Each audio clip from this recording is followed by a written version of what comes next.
It's a normal day at the Acme tomato farm. A man dies from carbon monoxide poisoning, and the tomatoes are sad. They're mourning.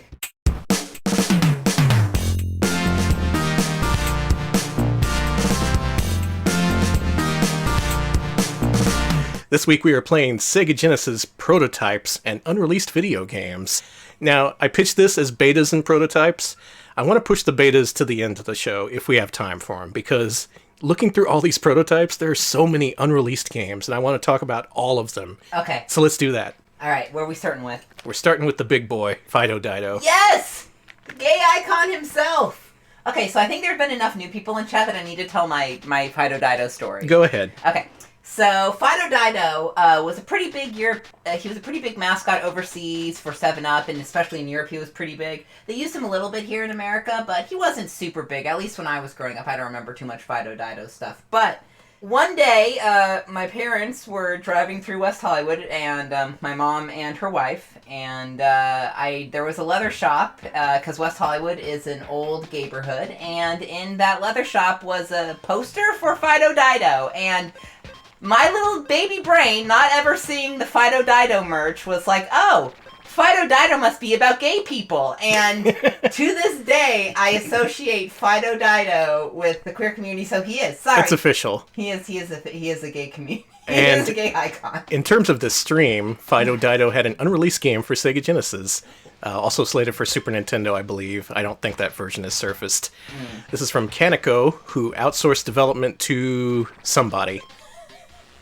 So you can think of this as the Sega Genesis version of Socks the Cat. This game has been available for many years, but Fido Dino, he's always a topic of discussion in our stream, so let's start the game. Yeah, Stray Cat. I do get a Keith Haring vibe from him. That's where it comes from. That's the thing, yeah. Oh no. Yo, dudes. 3, 2, 1, go. There he is. This is a side-scrolling platformer. The C button snaps your fingers. That's really the only thing he can do. This guy is really cool. Now, from the intro, I got a real Comic Zone vibe. Essentially, his creator fell asleep, so Fido Dino gets to do whatever he wants. Now, what does the snap do? It lets you manipulate time and space. By which I mean open doors and shit. Okay, that was kind of weird. So that was Fido Dino's creator in that screen? Uh-huh. But that was a dude. Fido Dino was created by Sue Rose. That's wild. Oh my god. Are they trying to write her out? How dare you? Hey, Fido Slido.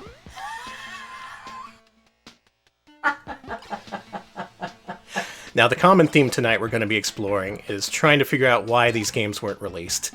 For many, it's pretty obvious. A lot of these games didn't even get started. We're barely in the prototype phase. But this one is almost finished. In fact, I think it may be finishable.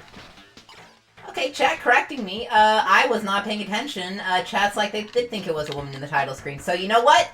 I may have been wrong. Maybe they did give credit there. But yeah, Fido Dino was created by Sue Rose, who you may remember fondly from creating Pepper Ann, and who you may remember way less fondly for creating... that was awful. Oh, cool. For creating Angela Anaconda. Boo! Alright, B button changes your thing, so you can change it back to snap and open the door. Yeah, and... into a bonus stage. Ooh. Ride 'em, cowboy. Oh yeah, Fido Dino was also created by Joanne Ferron, too, as a... Stay on the horse as long as you can to win potatoes. As Electric Boogaloo mentions. Yeah, and I think I saw Fido Dino at that one leather store, because Fido Dino was originally like a novelty t-shirt brand, and yeah.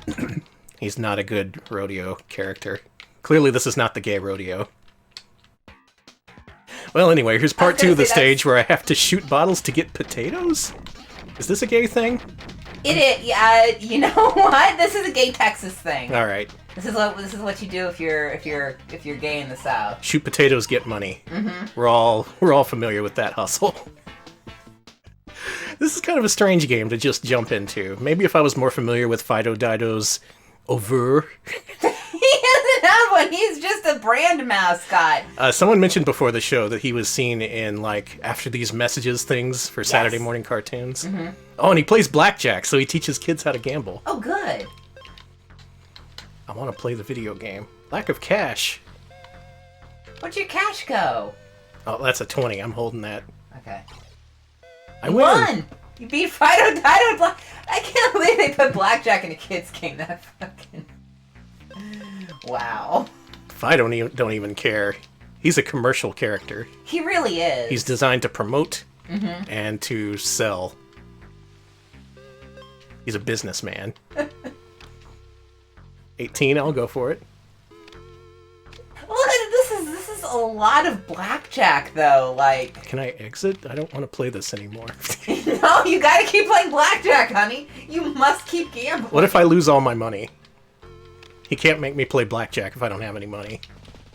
Fido Dino is wearing Fido Dino on his shirt. It isn't a rat, unfortunately. I'm broke. You're broke. He bankrupted me within a couple of minutes of starting the damn game. All right, so time to go. Thanks a lot, Fido. Fido Slido. Now, you may be familiar with the concept of the Mascot Platformer, based on the shows we've done in the recent weeks and months. There's a whole bunch of them in the 90s, and a whole bunch of them didn't make it to market. This is one of them. I believe at the time Fido Dino was a pitchman for 7-Up soda. Mm-hmm. Maybe some other things. I'm really not too familiar with his work. I just want to say I am fascinated by the idea of just a freelance pitchman, like a mascot that can go to any brand it wants. Yeah. Man, imagine if they made a video game about Billy Mays. That just a generic block? Yes, it does. Okay, that's pretty good. You gotta use all of Billy Mays' gadgets to progress through the levels. You can fall into the coffee cup, at which point Fido drowns. Don't do that. Oh, shit. Well, he's dead. Well, he's boiled to death. That is uncool. Electric Boogaloo mentions this game was outsourced to Teeny Weeny Games, a UK developer headed by Angela Sutherland, who merged with Perfect 10 Productions, which used to be Beam Software UK, and then which was headed by Greg Barnett to form Perfect Entertainment. So yeah, so this was Jesus. Skateboard. Wow, look at you go. Oh, extreme. Okay, so this was a UK developed game. But he's an American character. But he was very popular in Europe, so he's just an international sensation. Look at him, he's sharpening a pencil. That's cool.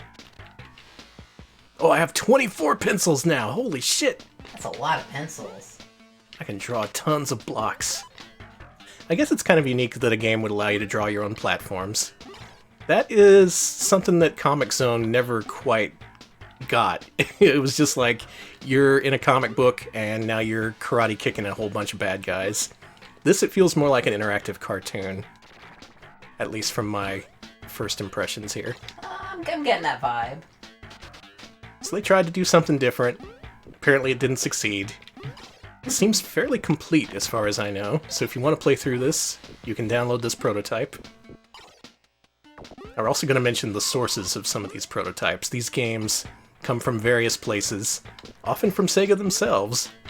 But this one, I believe, back in the day, it was leaked by a BBS group.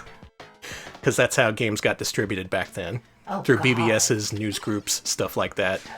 The Ice Age there. Mm-hmm. Let's see. Thank you, Zodaku, for the 19-month resub. Zodaku says, it's been way too long since I've tuned in. Anyway, this game reminds me of the art world levels of the original Rayman. Yeah, kinda. Yeah, it does have that aesthetic. Also, welcome back. Mm-hmm. And of course, this has a soundtrack courtesy of the Gems sound engine, as so many unreleased Sega Genesis games do. That beautiful farty sound. We're going to be hearing so many farts tonight. This platforming is kind of frustrating. You can't see too much ahead of you. It's hard to gauge where these platforms are. Oop. Maybe that's why it went unreleased? Maybe Kaneko was having trouble at the time? That was also what led to the demise of Socks the Cat, I believe. Not the cat, the game. Okay, Electric Boogaloo's research says that this music is by Matt Furness? It was either by him or converted by him. They Okay. credited Crystalis in the sound conversion credits at the start. Well, I reached bottom. I don't know how to get back up.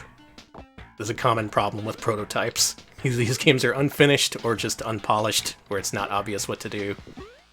And we have dozens of these to go through, so we should probably move on. We should, but I'm really happy to finally see my man on the big Twitch stage. Yeah, so. we finally got him on. Fido Dino, himself. The Pitchman. The Billy Mays of his era, as they called him. Well, hopefully he'll survive the drive home from our place. Here's hoping. Thanks, Fido. Thanks. Alright, so there's a whole freaking bunch of prototypes, and I figured the least professional way to go through them is alphabetically, so let's do that. Hell yes! We're about to dive into the deep end, folks. Fido Dino is normal. The rest of these games, they're less normal. Baby Boom. Case in point, Baby Boom. You ever heard of this one? Is this by the, This is from Sega Technical Institute. The people who made games such as... I forgot.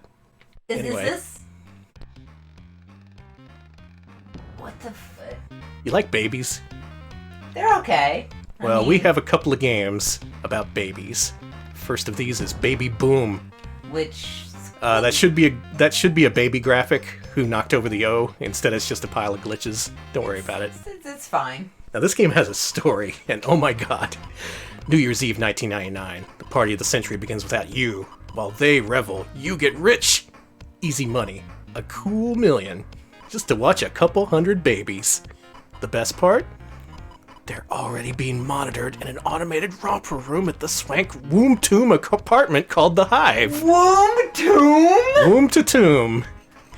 Settle in and watch the party on TV, and at first light, you will be rich. Alright, this sounds good. Clock strikes midnight, and parties erupt all over the city, but remember, it's 1999. Chaos, confusion, noise, lights, sparks, everything is wild with excitement. Everything, that is, except for the computers. Oh no, the Y2K bug! The computers are silent and dark. Something has gone wrong. All systems are down. All the doors unlocked. The babies escape. All of them. It seems the Hive computers were not ready for a change in the millennium. That's almost spelled right. By the time the backup systems kick in, the babies have crawled all over the place and they are causing trouble. Get out of the womb. They've escaped the womb tomb! Everything the break comes right out of your pocket. If they are not back to their mechanical nannies by the time their folks return, they will not pay you. And you will still have to pay for baby havoc. Babies!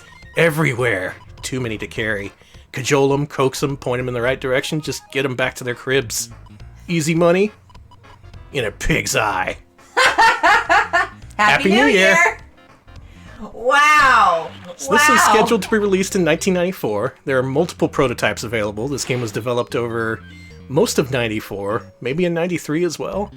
And it just never made it out the door because of its strange, unintuitive gameplay. So in each level, there's all these babies wandering around. And if you leave them unattended, they'll eventually start to break things, which comes out of your paycheck. You get away from there, baby! Oh my god! And you gotta take them to the baby tube, which is kind of like the fish tube, which was featured on Twitter recently. You put the babies in the tube. That baby was a little nerd. It had really thick glasses. Yeah, these babies all have personalities. Some of them just tumble and somersault around. That baby was a robot? That baby had a glitch get away diaper. from there. What the hell? Look at that baby. It's got like the two-tone diaper. It's a Scott-loving baby. Hell yeah, pick it up. These babies are all unique. They did a lot of time on the baby graphics. Keep them away from the walls for some cash. As a bonus stage. I love that fucking two-tone baby. Yeah. That baby's got a ska diaper. Yeah, two-tone. I love it. Hell yeah, God. Which is appropriate because the object of the game is to pick them up, pick them up, pick them up. So this just shows how bizarre these prototypes can get. Like, Sega was real creative back in the day. They had a whole bunch of projects, a whole bunch of teams working on stuff, and a lot of it, like this, was experimental. Stuff that was unproven, but, you know, maybe it has a market. That's how stuff like Chakan got to the market. And then you have stuff like Baby Boom, which is a Y2K-inspired babysitting simulation. Thank you, Whoop Von Whoop, who's in resubs 13 months and says, don't shake the baby. Don't shake the baby. Just put him in the tube. Thump. Easy enough. I want to address this. Stray Cat says, do you think this got canceled when somebody working on the game just threw their hands up and yelled, what are we fucking doing? That's the thing! It seems like this got canceled. I'm going to assume this got canceled because this is a bonkers idea. It's a really creative game, if nothing else. Actually implementing the stuff that was in the design, like all the breakable things, I would imagine would be very difficult. Not to mention all the different baby AIs you had to produce. Essentially, this is like Ape Escape. You can think of it that way. Only you're a robot arm. You're getting these destructive babies. The baby in the baseball cap looks like Fred Durst. Oh my god. Okay, so this is by the same makers as B.O.B. According to Electric Boogaloo, it's by Foley High Tech.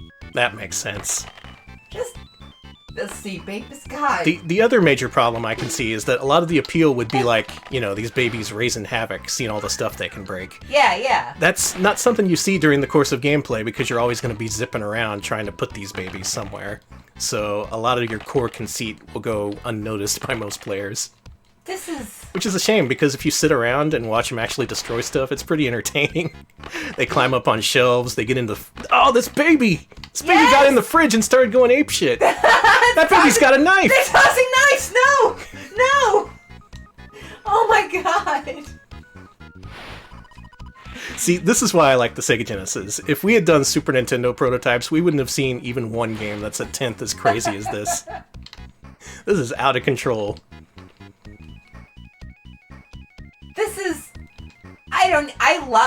I love this. Yeah, it's a shame that this didn't get released. I mean, I wouldn't have bought it back then. No, but this is like... It would have been fun to feature on the stream. But this is such an interesting idea, Mm-hmm. I miss this old Sega. Change the diapers. Oh no, I didn't get this far. Okay. Oh, Jesus Christ. Oh, man. Oh my god! Drop. There we go. We gotta powder the baby. We gotta update the baby. Gotta stamp it for approval and put on a new diaper. Give it a bottle. Send it on its way. It's ready to enter the job market. Get the fuck out of here. Get the bottle. Get. It's fine. Fine. Baby's fine. Take off the diaper. You imprint it. You update it. You install all the firmware updates. As far as I know, this is how babies work. There we go. Baby's twerking on Twitch. I did it. That's a happy baby. Let's see. Baby asks why this was canned. Maybe. Could be. Also, the idea of child endangerment, that may have had a role in it. The fact that these babies get into knife drawers and start throwing around knives. Okay, but that's hilarious. It is something babies do, if you let them. What? There was apparently a Sega CD and Game Gear version of this in the works? What the hell? Oh man, Sega CD version of this would have been great. Could you imagine? Could you imagine? Okay, so this is difficult, and it looks like it's only going to end when I miss 3 babies. Okay, so let's go ahead and send this naked baby to its doom. Baby dancing. And this one, I'm just going to let it keep its diaper, because, come on. Yeah, we're not... No more of that. Now, what would you say if the very next game was also about babies? You know what? I'd be okay with that as long as the baby isn't causing havoc. Which, luckily, that doesn't happen in that game, right? Well... you'll see. Oh, come on, I missed 3 babies. Come on, baby. Groove to the finish line. Wait. There was a Gamers Day in 1994 by Sega? Gamers Day? Yeah, this game was apparently announced on Sega Gamers Day 1994. Oh, now the babies have got to the music store. They're gonna destroy the Guitar Center. Gamers Day, it's real! No! I'm just gonna let these babies do their thing. Oh, it froze! Oh no! Dang. So apparently this game is only playable to an extent. They're in the bongo store! Oh my god! Those babies were about to go apeshit on some bongos. If you want to dive into this game and see how many levels of baby mayhem there are, please do. I'm very curious about this one. This is amazing. How did this get so far? I can't imagine a market for this, but I'm really glad they did what they did. That's Baby Boom. That's amazing. I love Baby Boom. Next up is Baby's Day Out. Oh no, I know that baby gets into trouble. No. Did you see this movie? I have, many years ago. This was a mid-90s film that essentially was a 90-minute version of those Tom and Jerry cartoons where they have to protect a baby on a construction site. In fact, I think in one point in the movie they literally go to a construction site and reenact all those old cartoons. So the baby's been kidnapped by a couple of bungling burglars. They have to get him because he immediately escapes and starts causing havoc. Folks, how many of you saw this movie in the theater? Am I the only one? It's written by John Hughes? Check this out. This movie was, according to Double Ray, this movie was big in India. I'm glad it was big somewhere. So you don't control the baby, who is digitized, perhaps rotoscoped, made from clay, something like that. Instead, you control the guardian angel that guides him throughout the movie, but you never actually see. He has to escape each level, and you have to creatively use a whole bunch of items to remove the obstacles from his path. In this case, you get this, which is a key. You open up the door, and then the baby gets to the exit. Alright, go baby. Whose portrait is that in the background? Oh my, I think is that a character from the movie? I don't think so. Oh my god. So yet again, another action puzzler based around the concept of babies being assholes. There were multiple games like this on Sega Genesis. Luckily, as an angel, you can possess things, including living shoes. I don't like that. You might ask this. You might ask, why do you need to do this? The angel can fly. Well, the angel can't climb up ladders, can it? That's why you need the shoes. Duh. In God's infinite wisdom, he made angels not able to climb ladders. Mm-hmm. Oh, that baby's going. I think if you put this here, the baby will go up on it. Mm-hmm. Yeah. So oh, I see. It has to be next to the ladder. Let's do this. Yeah, look at him go. So you might consider this as part of the same genre as stuff like The Lost Vikings. It has a better pedigree than many of the games we're going to cover tonight. And again, it's a unique concept, if nothing else. I will give it that. It is very different to see this baby in all his horrible pre-rendered glory. Mm-hmm. Alright, now the baby can escape. Baby okay. Let's see, I'm seeing this compared to Shit Lemmings. Oh, well, this baby's gonna die. Get ready to watch this baby die live on camera. Okay, cool. We're gonna watch a baby die. He's fine. Oh, okay. Man, that baby can take a lot of fall damage. You really can. Alright, baby. Climb down this ladder.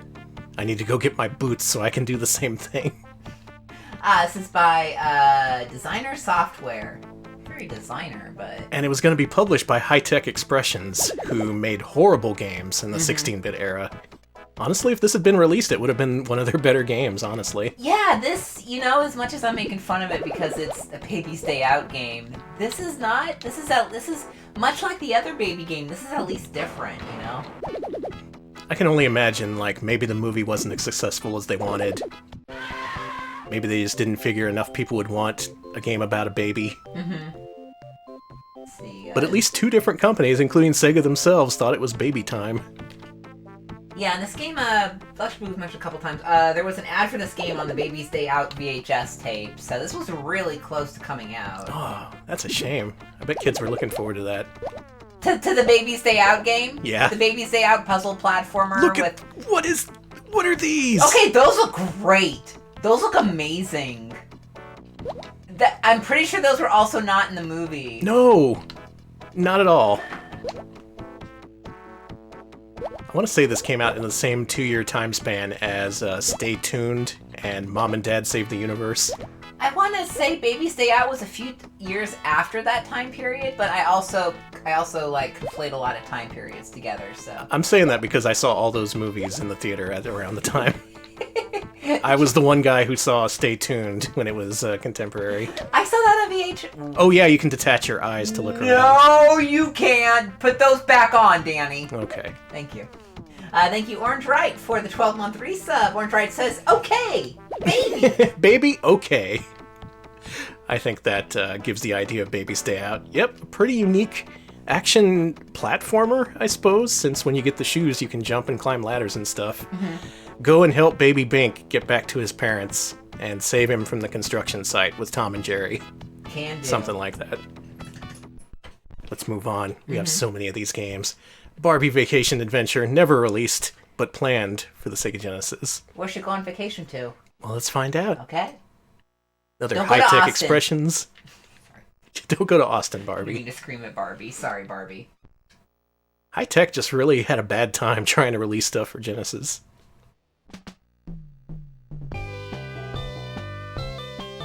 Okay. Yeah, I'm into this. All right. Yeah, I like this aesthetic. I like this. Wow. This music. I like that there's multiple sizes of hearts. I actually really like that too. Oh, let's go to Texas. Yes. I don't want to go to Iowa. I don't want to go to Iowa. What's going on in Iowa? Not Iowans? You better explain this. Are they just doing whippets in Florida or something? Yeah, that's exactly what it is. Alright, let's go to Texas. We're gonna go back to the rodeo where we belong. Barbie's Texas Vacation. Oh, and of course you get to dress Barbie for the occasion. Oh, you can't change your hair color. That's a shame. That looks good. I'm ready. We're gonna go visit the Alamo, take a walk on the river. Yeah, this is bad idea. This is the, she's going to the infamous gay rodeo. Spoken of by Gex. And essentially, I believe this is a collection of mini-games aimed at the younger set, specifically girls. And it's a Barbie game. That horse is well animated, I just want to say. It is. Some poor artist spent many sleepless weeks making that horse animate. Some poor artist had to animate a fucking horse. Most people, you ask them, you couldn't draw a horse. Ever Horses try to are- draw a horse? It's hard. It's really hard. That's why, like, My Little Ponies look so different, because no animator could do that. I mean, That's right. They're all stubby. There's literally one animator who, well, there's other animators who can do horses, but there's, like, horse animation is so hard. There's, like, James Baxter is an animator who's mostly famous for being able to actually do it. So Oh, even it our does look like that one. Okay. Ides of Merch mentioned that it looks like it may be traced off the famous Zoetrope, the Muybridge sequence of the horse running that you may have seen. Oh, could be. Yeah, that's what it looks like. Especially, okay, Maybe it was. Well, Barbie, she's gonna ride horses in Texas. If you want to see whatever Iowa's about, you feel free to go right ahead. And if you want to go do whippets down in Florida, that's your business. Take that Iowa clown with you. It's a nightmare. Let's move on.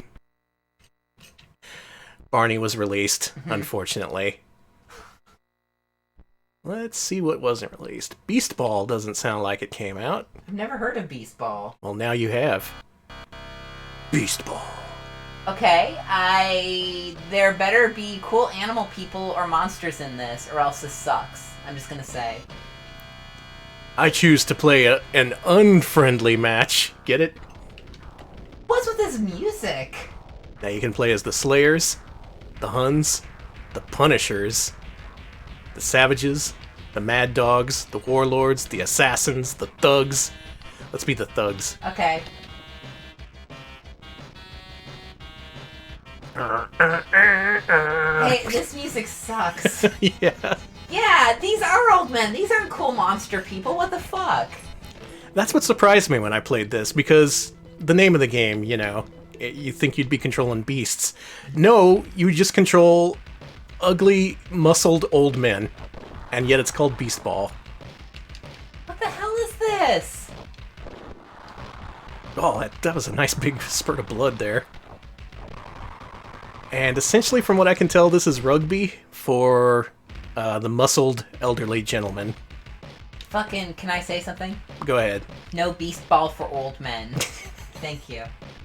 From what I played, it's pretty easy. You can just run into the goal if you want to. Unless the goalie stops you, which they might. Or throw it in for some points, too. Is the music stuttery for you, too? Yeah. Oh, boy. I like that it has a grid at the top of the screen that tells you where everyone is. That's pretty nice. I don't like that this is presented Amiga style, so it uses only like a quarter of the resolution available. This is apparently a port of an Amiga game called Brutal Football. Well, that makes perfect sense now, doesn't it? Mm-hmm. Thank you, Space Dumpster, for the 6-month resub. Space Dumpster says, Grandpa Football owns. Grandpa That's Football. true. It sure does, thank you. Wow, brutal Grandpa Football. Now, here's a question for the chat. Does this have anything to do with Brutal Sports Football for the Jaguar? Because I have a feeling it might. If it's not the same game, it looks really similar. That might be a game we have to play someday. I'm saying yes, yep, yes, same Oh, game. damn, that's a shame. So, one day expect to see us play brutal sports football with weird, muscular, bearded old men. I don't know, are they Vikings? Is that what this is supposed to be? I'm assuming they're Vikings or, like, Middle-earth, like, warrior dwarfs or something. One of my dudes has a mechanical arm.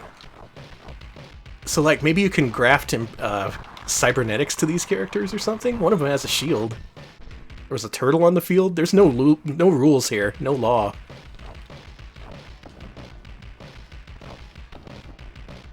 Well, what a shame. Look at all the holes in the ground. Bad upkeep. Oh, damn. They don't have the budget to maintain the field. All their budget went to marketing tie-ins. Getting that Fido Dino I was gonna say license. they got Fido Dino to be there. You can pass, you can run, all the things you want from a football rugby game. Okay, there's supposed to be lizards, goats, and rhinos. I'm not seeing any of those. I don't see a single fucking thing. I saw a turtle on the field. That was cool. So it may be the case that they did want to implement beasts at some point, but they just never got around to it because, again, this is a prototype. Still, it looks neat. It plays okay. And it might have been a good video game to complement such games as Mutant League Football, which were pretty popular back in the day. As it is just a curiosity. Yeah. Goodbye, buff old men. I love you. Beyond Zero Tolerance is an unreleased sequel to Zero Tolerance, an unlicensed Sega Genesis game that was a first-person shooter. This one takes a more organic look. I've never actually seen this one. Okay. Or Jim's driver bangers here. Mission time. I like the art. I kind of like this art. Now, the first game, I remember having more of a sci-fi bent to it, which makes this organic look kind of strange. Is that the Visual Concepts logo? Oh yeah, it is! Is that They what had the it looks upside-down like, right? triangle. It totally looks like that. Yeah, with the circles and shit. Now, I want to say this game is either complete or close to it. The developers really wanted to release the sequel to this, but unfortunately it never came to be. Ah, damn. Zero Tolerance, I think, is one of the few games that actually supported linked console play. You could plug a special cord into the second controller port and link it to a second Genesis. Whoop, yes, this is a Zero Tolerance sequel. Oh, this is a 6-button game, isn't it? All my buttons aren't doing the right things. There we go. I'm just kind of spinning around on the floor. And getting shot to shit. Good. But if you've seen the first game, this looks a hell of a lot like that, because it's built off the same code and stuff. They just wanted to improve a few things. I like the auto map. I'm pretty sure that was in the original game as well. That's wild. And on Genesis, you really didn't have many choices when it came to first-person shooters. Unless you were in Brazil, at which point you could get Duke Nukem 3D for some reason. Electrical mentions this was developed by Technopop, who released the proto. Oh yeah, the developers themselves released that, so that's another source. Like, it can either come from news groups, or just hobbyists like me searching down prototypes, or occasionally, if the developers are really proud of their work, and it's legally safe to do so, they'll release it themselves. Which rules, by the way. I love when developers do that. Thank you. Again, a lot of ground to cover, so let's move on. Okay. We're just in the B's. Oh, no. Bill's Tomato Game. Cool. This was actually released on the Amiga under the title Bill's Tomato Game. They never thought of a better title for it. I mean, if it works, you know? Yeah. It's catchy, I guess. It was going to be released by Psygnosis, who also had a couple of other unreleased games under their belt. We'll be seeing them again. That is so Amiga. I love That is it. so demo scene, that little thing that just played out. Okay. It's a normal day at the Acme Tomato Farm. A man dies from carbon monoxide poisoning, and the tomatoes are sad. They're mourning. Now this music's actually pretty good. No, don't do it! Oh, God. Wait! I just looked at that tree! Holy shit! That's right, a flying squirrel took away your tomato girlfriend, and you have to get her back in Bill's Tomato Game. I feel like I've lost my mind describing some of these games. Oh, this is also a Matt Furnace joint? Wow. Okay. So you start out in a platformer, but don't be deceived, the game is nothing like this. This is just a hub world that Please plays... escape that fucking tree! This is a hub world that plays completely differently from the rest of the game for no real reason. So let's get into the actual game. The actual game is The Incredible Machine, but with tomatoes.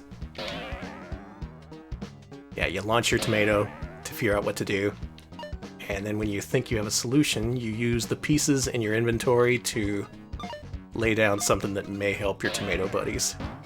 There we go. Hooray! Again, another incredibly unique concept that they tried to bring to Genesis, and it just never made it to market.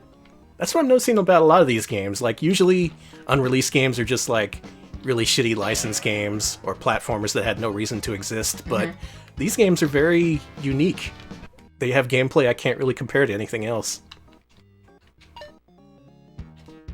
Alright, I think this is a bouncy sort of platform, so we'll put that here. Oops. Maybe a little further up. I think the Genesis could have used a game like this. Nice. Well, he died. He died. But he came back. So your tomatoes will die several deaths trying to finish these puzzles. These poor animals just want to be left alone. It's a real neat game, and one I had no idea existed up until this prototype was made. And it makes me sad to know that this didn't make it to market while so much bullshit actually did. Yeah. There you go. It ain't so hard being a tomato. Oh, boss time. Done. I'm glad you didn't get ground up in a horrible slurry of tomato. Maybe that's why they wanted this game out, because when he dies it looks like blood. Ugh. Yeah, it is a little gruesome. Kids wanted blood back then. They were bloodthirsty. Yeah. I like at least how at the beginning all the solutions are really simple, so it has good pacing. It really lets you get into the game and figure it out very quickly. Okay. Yeah, it's a fair point, Electric Boogaloo. It may have been, the reason it may have been canceled was because of Sony and Psygnosis, because since Psygnosis was releasing it, and Sony was kind of like, eh. Oh, that's true. Yeah, they were starting to get that deal with Sony. Can't have them doing work for the enemy. But, damn it, out of all the games we're going to play tonight, I think this may be one of my favorites. It's actually good. It's very well polished. They did a lot to bring it to Genesis and make it play pretty well. And again, with so few games like this on Genesis, it could have used it. What about, like, right here? Oops. There we go. Nice, you just slipped right through. Bill's Tomato Game. Pretty cool. Check it out, why not? That was pretty cool. I think we've reached the end of the bees. Hooray! Oh my god, I just checked the time. We gotta go. Yeah, I know. Chaos Engine 2 was actually set to be released for Mega Drive and Genesis. The first game was released here in the States as Soldiers of Fortune. This is more famous as an Amiga game. So much Amiga shit on the Genesis. Yeah, it was really well suited to it too, and it's a shame that so much of it didn't make it out the door. Now this one's kind of unique because it has a two-player split-screen mode. I think the first game you had to be on the same screen. And I think this prototype requires 2 players, and I don't have a controller plugged in. That and the levels are kind of barren. They kind of haven't implemented enemies yet, I guess. But you can at least get a good idea of what the game would have looked like. An overhead view co-op shooter would have been pretty cool to play on Genesis. But again, not to be. And I'm out of ammo. This looks really good. Yeah. Moving on, what do we got? We got Congo. Yes. Oh, man. Still haven't seen that. Oh, game over already? Shit. I suck at this game. What the hell?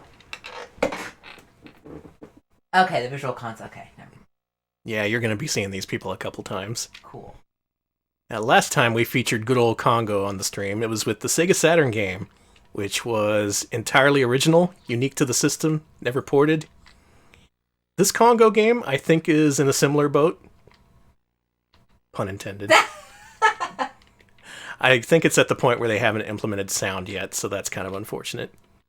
But this would have been a game where it has multiple playstyles, shooting scenes, boat scenes, running scenes, all your favorite scenes. Can I skip this level, please? Usually these games have debug modes programmed in somehow. Well, that's a game over. I thought this game had more to it. I think it does, but I have to be able to get to it is the problem. Okay. Still, digitized graphics, game about psycho monkeys or something. I've never seen the movie. The monkey can talk, I think. I don't fucking know. I still haven't seen it. Well, you need to get around to it. Well, you say that, but... This is gaming history we're talking about here. True, We gotta watch Congo. We gotta Mhm. watch Waterworld. We gotta watch Toys with Robin Williams. Because that got released. The games based on Toys with Robin Williams got released, but somehow Congo didn't. I saw that in the theater as a child, and I was very unsettled. I did too. That was the period of time when my mom would take us to see very inappropriate movies, thinking they were kids' movies. Well, I mean, it's Toys. Come on. Like, it was... The thing is, Toys was marketed towards kids. Yeah, let me be clear. I don't blame my mom. She was just following what the marketing said. And at the time, kids' movies meant Toys and Mom and Dad Save the World. Universe? Which one was that? Oh, I think it was World? I wish I could get for it. I scrolled off the screen.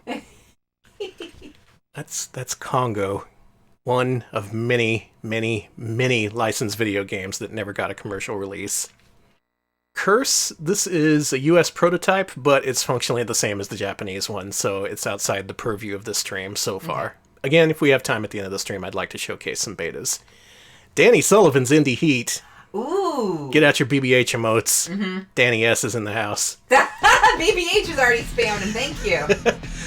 That's the helmet I'm wearing right now. It says Danny. I like that you're wearing a helmet with your name with a word on it, a la Heathcliff. Yeah, so you know who I am. Mm-hmm. Wow! Hold on. Actual photo of me. I don't have teeth, I just have one giant tooth mass, which I use to crush my food. Good, honestly. This is a port of an arcade game. It's the sequel to Super Off-Road. Not as well known as Super Off-Road, which was a game that was very often seen in arcades. But as an option, you could upgrade it to Danny Sullivan's Indie Heat, which was more of a Indy 500 style racer. That is such a toothy grin. Yeah, it's Muppet teeth. It is. My name is... Fuck it. BBH.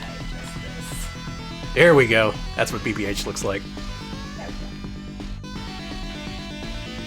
Now, like Super Off-Road, you can upgrade all your stuff. You can buy turbos, brakes, tires, your engine, or you can let Danny buy the best stuff for you. Danny buys the best stuff! Danny just bought me 3 engines and told me to go race. Do you? Okay, you know what? I trust Look, Danny buys the best stuff. Okay, he does. You can't deny it. This is, of course, the BBH special, if you're familiar with this game. This game, if you try to one-credit clear it, you'll find out it's literally impossible, because Danny Sullivan loses his goddamn mind after about 3 races and just destroys your car and laps you like 3 times. Also, I think there's something wrong with my car. Oh, I'm out of fuel. That's a big thing. I gotta pit in. Also, my car's on fire? That's probably bad. You want to fix that. There we go. We're good. Water. Okay. Magmaram says, I let Danny buy the best stuff and he told me to buy a sub. Thank you for the resub. Thank you. Danny does buy the best stuff. 20 months, wow. The car okay. And as far as I can tell, this is a fully fledged port that was entirely complete. They just never ended up putting it on cartridge. I think I died. Or Danny won. Same thing. Yep, there's Danny Sullivan in first place. I got third. That's alright. He's side-eyeing you like, look at what I can do. I can win. Yeah. You were going 199 miles per hour, though. Didn't feel like it. Oh, he was... I'm sorry, you were going 140. Jesus, though. I was staying in the speed limit. We got $85,000. Let's put it on Danny. He bought me an engine and some turbos. You know, Danny, there's other upgrades. No, you could buy me acceleration or tires. Otherwise, if you're familiar with Super Off-Road, this plays a whole lot like it. Including, probably, the fact that the AI will destroy you after a few races. Yeah, exactly, BBH. You always gotta let your competitors do your financial planning. Yeah. Danny has my best interests in mind. I'm not worried. Danny just wrecked the shit out of my car. That's fine. As they say in Danny Sport, rubbin's racing. It is what they say. That's why I've been banned from many a racetrack. All that rubbin'.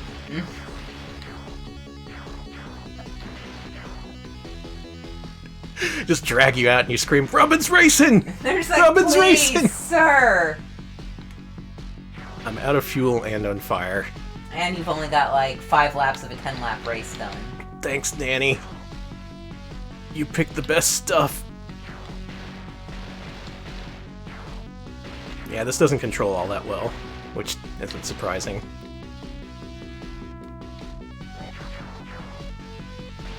Frankly, I'm surprised there's not a billion ports of Danny Sullivan's Indie Heat, considering Super Off-Road was on every system at the time. Super Nintendo, Genesis, NES, Game Gear. I think there was a Game Boy version. Yeah, Teeter, out of fuel and on fire is a big 2020 mood, Jesus. Yeah, but still making it, still dragging myself across the course. Mm-hmm. Oh wait, is this a 10-lap race? That guy pushed me off my freaking jacks! I didn't get refueled! He pulled a Danny Sullivan on me. And it wasn't even Danny Sullivan.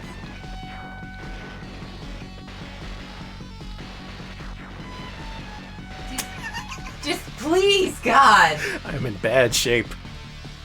I'm gonna move on after this race, but that's Danny Sullivan's Indie Heat.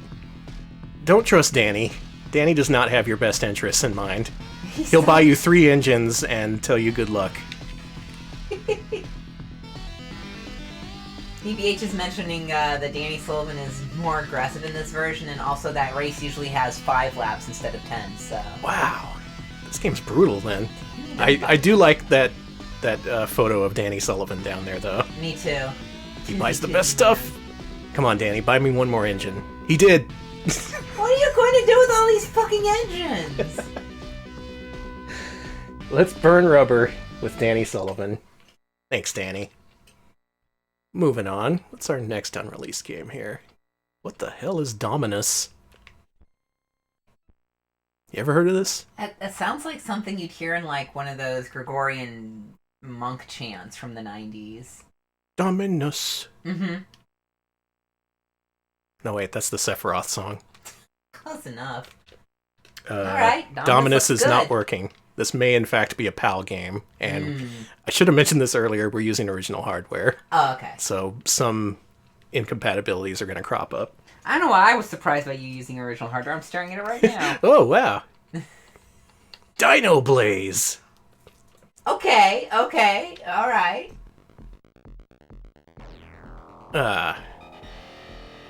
Y'all want to fix the... There we go. Palette's fixed.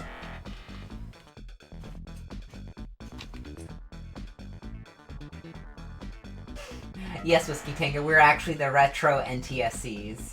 Oh, Dino. I like these dinos. I'm making them dance. Oh, the Dracos did some graffiti down there. You got all this? Mm-hmm. Let's go. So are we Wayne? Anki? Hey, Sid? These are amazingly animated dinosaurs. Yeah, wow. Look at this animation. Almost looks like it was scanned in from animation cells. Yes, this is great! Wow, Alex is... Okay, you gotta hurry before the screen fills with garbage. Oh yeah, let's start a game. Now, for whatever reason, way back when, there were multiple concerted attempts to bring about the idea of dinosaur street hockey. I know that sounds really specific, but there are unreleased dino hockey games on Genesis and NES, possibly other systems. There was just one company out there who really, really, really wanted dinosaurs to come into the present and play street hockey. And here you get to practice. I love the water cooler and the broken, Are those humans? I think so. Unfortunately, this game is in a very early state, so you can't really play a full game of street hockey, but this is what it would look like. Oh, I got to another level. Okay, this is by Bonsai Entertainment, who are the developers of Barbie Supermodel on Genesis and the Game Boy versions of Casper and Maui Mallard, if I can talk today. Wow. Between this and Barbie, they didn't have much luck on Genesis. Look, he has one animation as he moves! Oh! Oh, and he changed to someone else! I slapped him so hard he turned into another dino. I do like that one dino whose ass you're kicking. These are good animations. They really are! Who did this? I mean, I know the developer, but who animated this? Uncle Fred's nuts! Uncle Fred's nuts! Roller idiots! That's me! You're the roller idiot. RP Cola! Wow! I like this game. Wow, this game's good again. Okay. This is the best game we played all day. Oh, I wish we played Uncle Fred's... I wish we saw Uncle Fred's nuts last year. So I could have put that in the compilation. Uncle Fred's nuts. It would have fit right in with Uncle Furry's from True Lies. Well, this is cool. It's barely a game at this point. Unfortunately, I don't think anyone released their dream fully fledged dino hockey game. Excuse me, dino street hockey game. Just was not to be. I forget what the NES one is called. Probably like Dino Hockey. Yes, Dino Hockey. Yeah, I'm pretty sure that's literally the name of it. Still, cool animation. Maybe someone can do something with these dinos someday. Yeah, I am getting a Don Bluth vibe from them too. I don't think he animated them, but man. It's very similar. Mm-hmm. Okay, Ernest Evans. This is outside the scope of this stream, but let's very quickly show this. Okay. I think we may have featured this before, but what the hell. So, some of these prototypes and betas came from official Sega CDRs that were archived in the mid-90s. Supposedly, these were to archive ROMs to eventually put on the Sega channel. What ended up happening is whoever did this ended up putting a bunch of unfinished and unreleased games on those CDRs, so when they were obtained by Hidden Palace and DRX, they released them all. This one's neat, because this has a whole intro that explains a completely different story that's not in the actual game. Usually the game opens with Ernest Evans sitting on a boat in the middle of a river. But here they tell you the full story, which was cut from the US version, including talk of the Necronomicon, Calvin Coolidge, all that stuff.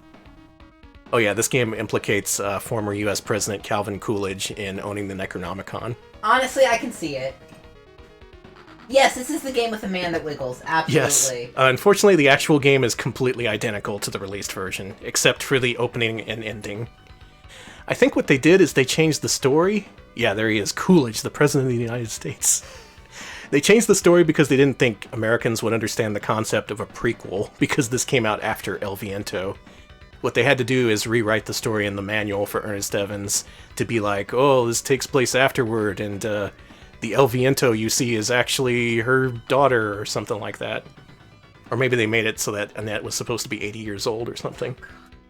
Okay, thank you, the Ultimo, for some more info here about the release of this game. One of my friends at Sega gave those CDRs to DRX, and it was the QA department in certifying. Oh, awesome. So yeah, it was from the QA. That's well, cool. Let me tell you, they did an excellent job, because whether intentional or unintentional, they ended up capturing a lot of history, which would have been lost if not for them burning those CDRs. So good for them. If you look at Sega Genesis prototypes lists, there are dozens, hundreds of games. Many games have multiple different prototypes. Those often came from those CDRs. That's so cool. Yeah, this game almost had a story about Calvin Coolidge leveraging the power of the Necronomicon to be elected president. But unfortunately, they cut it to make something way less interesting. Boo. At least the game's cool. That's right, I like Ernest Evans. Deal with it. It's a good game, damn it.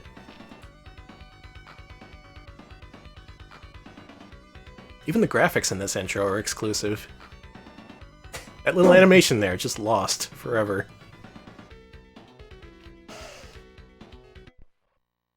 Good old Ernest. Good old Ernest. And the game is the same wiggly Muppet Man that you know and love. I love him! Do a roll, Ernest. There you go. Tumble into that corner. Alright, moving on. We did Fido Dino. We know what he's all about. Flashpoint. This one is pretty interesting. This is one game that was officially released by Sega on one of their compilations. This game was totally unknown, its existence, until it appeared on the Sega Tetris Complete Collection for PlayStation 2, which was part of their Sega Ages line. It was just included as an alternate game, and if you looked on the disc, it was just a ROM file, so you can put it on a flash card and use it with an actual Genesis. That's wild. So, what is this? It's a puzzle game, yeah? Yeah, it's a variant of Tetris, where you have to solve these levels.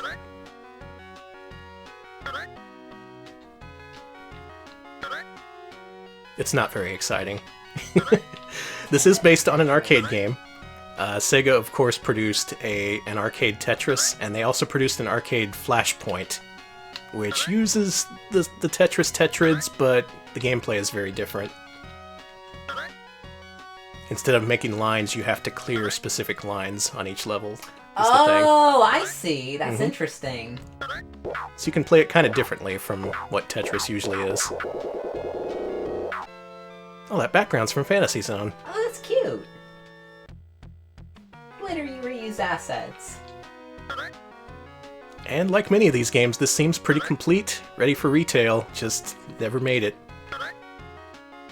Though Sega's pretty good about exploring their archives for stuff that was never released, and if they find a use for it, they'll pull it right back out and put it on the market. Hey, don't waste that, don't waste that ROM space. Yeah, if you got it, use it. Shake your moneymaker, as they say. Now, this is much better than the port of Tetris that actually did get released for Mega Drive. Released, in quotes, because that game exists as a single-digit number of cartridges. Well, this one just never got released at all. See, Spartanberry says that it was maybe unreleased because Sega only had a license to make Tetris for arcade use? Does that sound? That could be, yeah. That actually sounds pretty, knowing how fucking... The Tetris rights back then were divided up between home computers, consoles, and arcade, and people dealing with Alexei Pajitnov and the Russian government at the time often confused the three. Yeah, all I know is it's very confusing who owns the rights to do what. And they hadn't specifically said what a console is. They were just licensing it based on computer systems with a screen and keyboard. And so when Nintendo stepped in, they had some kind of legal finagling, which gave them the rights. Still, it's a neat variant. I like it. It's neat. It's a little bit similar to the Neo Geo game Joy Joy Kid, if you're familiar with that. That's also not a very good game.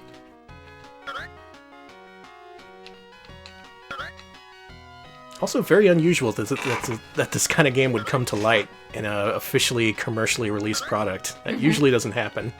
The Ultimate also clarifies the CDs were daily burns coming in for certification to QA. Sega back in the day had QA try as hard as possible to break it and test for Sega seal of quality issues before they let them manufacture carts. It's also why you don't see EA Protos as much because they did their own certification. Oh yeah, that's right. Very super interesting, thank you.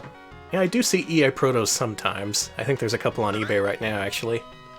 But yeah, definitely much rarer than actual Sega stuff. I'm also seeing this compared to Flash columns. Yeah, that uses the same concept, actually. I think the Flash variant is a Sega thing. I should probably move on, but I'm enjoying this more than I thought I would. That's neat, yeah. That and the Fantasy Zone backgrounds are just a cool little detail. So yeah, check this out, either officially or in a ROM file released by Sega themselves. Thank you, Sega. Thank you, Sega. QA testers. Fun Car Rally? I don't know what this is. Seems fun. It's 8 o'clock and we're in the Fs. I'm telling you, we gotta go. Fuck's sake. That's why I was like, yeah. I'm just sitting here enjoying Tetris and... Oh, here we go. So, this is a fun car rally. Okay, here's a question for the chat.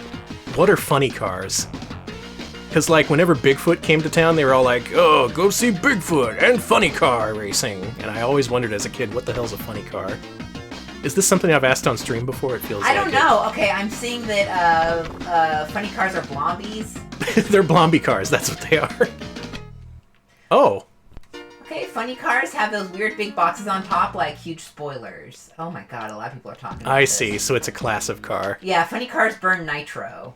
Cool. So yeah, they're a kind of drag racing vehicle. Alright, so they'd be a legit thing you'd come out to see, in addition to Bigfoot.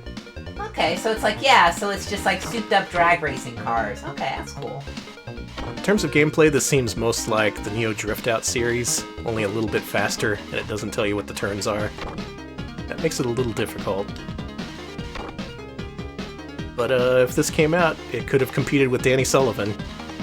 Danny buys the best stuff. I don't think he would have bought this game, though. I wouldn't. Yeah, it's alright. Time out. Time out. That's a really strict time limit. Fun car rally. Not as fun as advertised.